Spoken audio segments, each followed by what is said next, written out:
ہیں، اور جیسا کہ آپ کے علم میں ہے کہ 2018 میں بھی ایسے ہی ایک واقعے کا نشانہ بنا تھا اور زیادہ سنگین نشانہ بنا تھا، اور اس وقت پی ٹی آئی کی قیادت نے اس کے اوپر بڑے فتح کے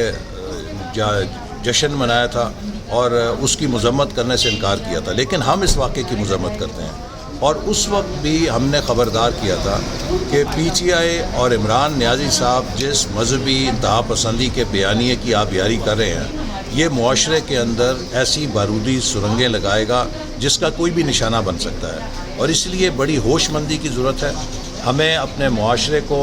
انتہا پسندی کا نشانہ بننے سے روکنا ہے، ہمیں معاشرے کے اندر پولرائزیشن کو ختم کرنا ہے۔ مجھے افسوس سے کہنا پڑتا ہے کہ عمران نیازی صاحب مسلسل پچھلے کچھ عرصے سے اپنی سیاست کی بھینٹ پاکستان کے قومی سلامتی کے اداروں کو چڑھا رہے ہیں، اور انہوں نے ارشد شریف صاحب کے سانے کا جو رخ ہے وہ بھی قومی سلامتی کے اداروں کی طرف موڑا، جس کے جواب میں D G I S P R اور D G I S I کو آ کے پریس کانفرنس کرنی پڑی، اور اب پھر اس واقعے کے خلاف پی ٹی آئی نے مختلف شہروں میں جس قسم کی نعرہ بازی کی ہے اور جس قسم کے انہوں نے جلوس نکالے ہیں قومی سلامتی کے اداروں کے خلاف، نہایت قابل مذمت ہے۔ کوئی محب وطن پاکستانی ان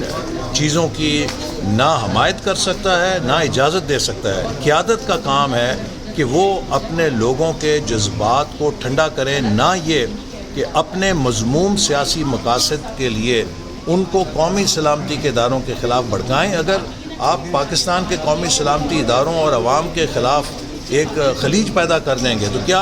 کسی دشمن کو ضرورت ہے کچھ کرنے کی؟ ہمیں علاج پارلیمنٹ کے فلور سے حل تلاش کرنا چاہیے،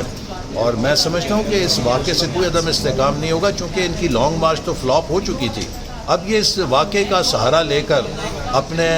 سیاسی جو بیانیہ ہے جو لانگ مارچ کے اندر دفن ہو چکا تھا، اس کی ناکامی کے اندر اس کو زندہ کرنے کی کوشش کر رہے ہیں۔ ان کی صفوں سے یہ بات آ رہی ہے کہ عدم استحکام میں ہم اضافہ کریں گے تو اسی صورت میں الٹیمیٹلی کوئی آمریت جو ہے اس ملک پہ حاوی ہو جائے گی، لگ جائے گی، تو ایسے کوئی چانسز ہے؟ نہیں، تو اگر وہ یہ کہہ رہے ہیں کہ ان کے عدم استحکام کرنے سے ملک کے اندر کوئی غیر جمہوری اقدام ہوگا تو انہیں پھر عدم استحکام نہیں کرنا چاہیے، ان کو مذاکرات کے راستے پہ آنا چاہیے، انہیں پارلیمنٹ میں آ کے بات کرنی چاہیے۔ لیکن اگر وہ پاکستان کو کسی عدم استحکام کی طرف دھکیلنے کا